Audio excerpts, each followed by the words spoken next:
আগামী ৮ ফেব্রুয়ারি বাংলাদেশ জাতীয়তাবাদী দল মেলান্দহ উপজেলা শাখার দ্বিবার্ষিক সম্মেলন অনুষ্ঠিত হবে।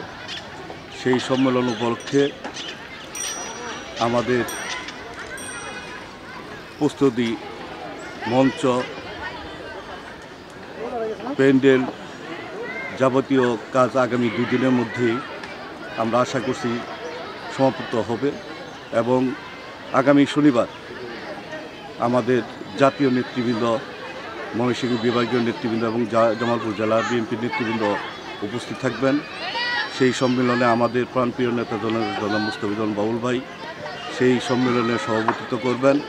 আমরা আশা করছি বিপুল নেতাকর্মীর উপস্থিতিতে একটা ঐতিহাসিক মেলান্দহ উপজেলা বিএনপি সম্মেলন অনুষ্ঠিত হবে আশা করছি।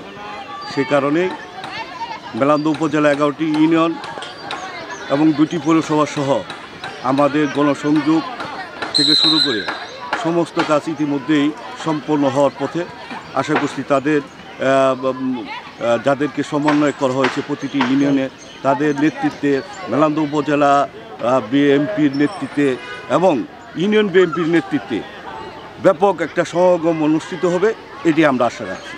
আমি তো দীর্ঘদিন যাবৎ মেলান্দহ উপজেলা বিএনপির 1998 সাল থেকে 2020 সাল পর্যন্ত আমি প্রায় সাধারণ সম্পাদক হিসেবে ম্যাক্সিমাম সময় দায়িত্ব পালন করেছি এবং বর্তমান কমিটিতে আমি যুগ্ম আহ্বায়ক হিসেবে আছি। আগামী 8 তারিখ সম্মেলনে আমাদের ইউনিয়ন বিএনপির সম্মানীয় নেতৃবৃন্দ এবং উপজেলা বিএনপির নেতৃবৃন্দ যদি তাদের সমর্থন থাকে, ভালোবাসা থাকে, তাহলে অবশ্যই আগামী 8 তারিখ রোজ শনিবার নেতাকর্মীদের ভালোবাসা নিয়ে আমি পুনরায় সাধারণ সম্পাদক নির্বাচিত হব বলে আমি আশা করছি।